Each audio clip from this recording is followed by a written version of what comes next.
25% of all petrochemicals in the United States are manufactured within this 85-mile stretch in Louisiana. The air pollution from these plants is so dangerous, it causes cancer rates up to 700 times the national average. Here's how a few rural Louisiana counties became known as Cancer Alley. Following World War II, residents saw the riverside hamlets of Louisiana transformed from a collection of old plantations, tin-roofed shacks, and flourishing cornfields into a petrochemical manufacturing juggernaut. These facilities were originally located in major Louisiana population centers such as Baton Rouge and New Orleans, but migrated to less densely populated areas near predominantly black communities in the 1950s. By the 1970s, these areas experienced rapid growth in petrochemical plants producing vinyl chloride, nitrogen fertilizers, and chlorine, causing dangerous pollution.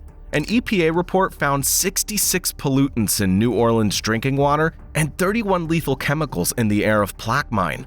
But this was only the beginning of decades worth of damages.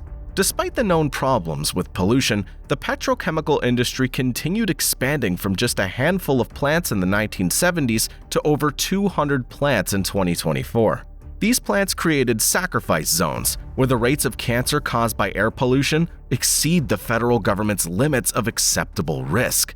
For example, in 1969, DuPont opened a plant to manufacture the chemical chloroprene in Reserve, Louisiana.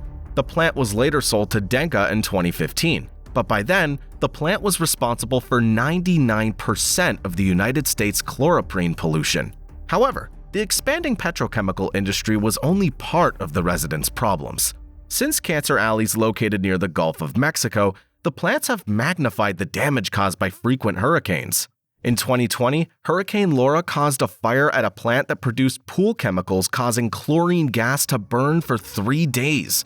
In 2021, the threat of Hurricane Ida caused the industries located in Cancer Alley to release unprocessed chemicals and gases into the air via flaring to prevent further damage.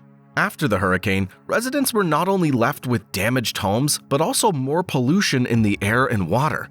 This combination of the rapidly expanding petrochemical industry and frequent natural disasters has led to severe health consequences for the residents. Research shows that there are higher than normal rates of lung, stomach, and kidney cancers among certain populations living in Cancer Alley. Residents living within 1.5 miles of the Denka chemical plant are exposed to air pollution 14 times higher than federally accepted limits and have 44% higher cancer rates than the national average. In 2014, the EPA's National Air Toxic Assessment determined that the risk residents face of getting cancer from air pollution was 95% higher than most Americans. One resident, Hazel Schexnader, said she'd had enough of the towering chemical plants and their mysterious white plumes, and the neighbors suffering miscarriages and dying of cancer. Many shared stories of children rushed to emergency rooms suffering from asthma attacks and entire communities devastated by cancer. Despite the hardships, residents believed the petrochemical plants would significantly improve the local economy, or so they thought. As justification for additional petrochemical plants, the industry continues to push the false narrative of economic prosperity. A 2003 study analyzed the labor force of 11 plants in St. James Parish. The study concluded that the plant's employees were between 4.9% and 19.4% black, a ratio less than half of the 49.2% black population of the county. In St. Gabriel, 30 large petrochemical plants are located within a 10-mile radius of downtown. Yet, only 9% of the full-time industry jobs are held by its residents. This combination of harmful health effects and economic immobility has led intergovernmental organizations to define Cancer Alley as environmental racism. The United Nations Human Rights Committee stated, "This form of environmental racism poses serious and disproportionate threats to the enjoyment of several human rights of its largely African American residents. While the residents suffered, they wouldn't go down without a fight." Despite all the challenges, there have been some successes in preventing the expansion of additional petrochemical plants. In 1992, Formosa Plastics Corporation proposed a $700 million rayon and pulp processing plant in Wallace, which would have created 5,000 jobs. Despite being outnumbered 5-1, the 750 residents won a legal battle that forced Formosa to build the plant elsewhere. In 2018, Formosa once again proposed a new project. This time, it was a $9.4 billion industrial complex located only 1 mile from a St. James Parish elementary school that would have added 13.7 million tons of greenhouse gas emissions annually. Community activists sued the Trump administration for permitting the Formosa Plastics petrochemical complex.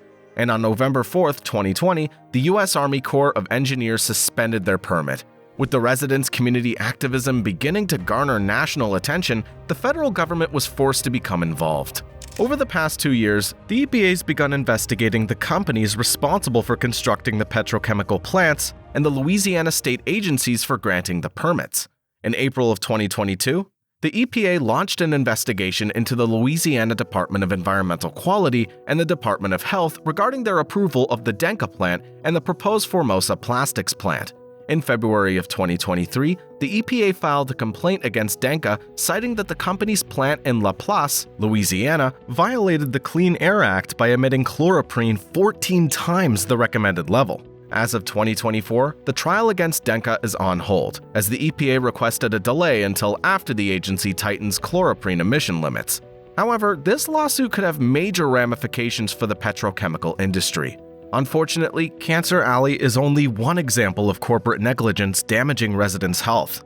There are hundreds of similar cases across the United States where corporate profits are valued more than people's lives. Subscribe to stay up to date with Health Geography Hub and check out our other videos.